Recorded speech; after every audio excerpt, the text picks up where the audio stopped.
7 people are dead this morning after an explosion at a resort hotel in Mexico near Cancun.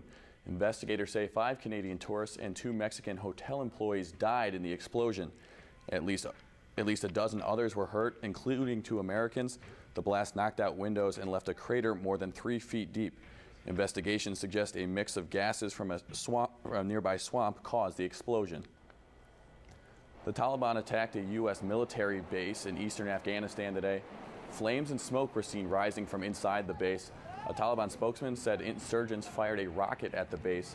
NATO and the U.S. military could not be immediately reached for comment.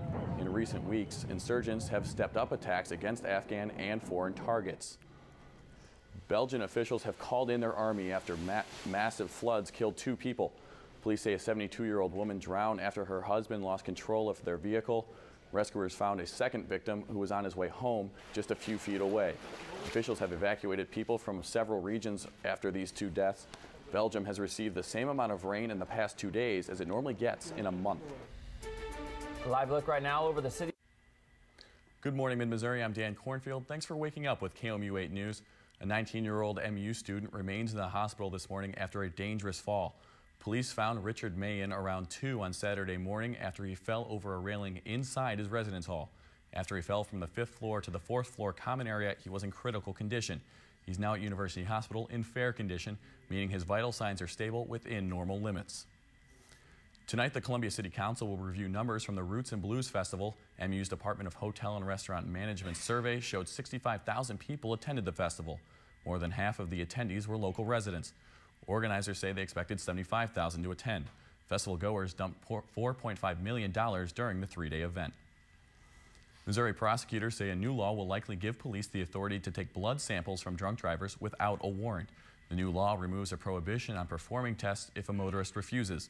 The U.S. Supreme Court has already upheld the ability to take a blood sample without warrant. That's all for now for your local news. Thanks for watching. The Today Show will be back right after this.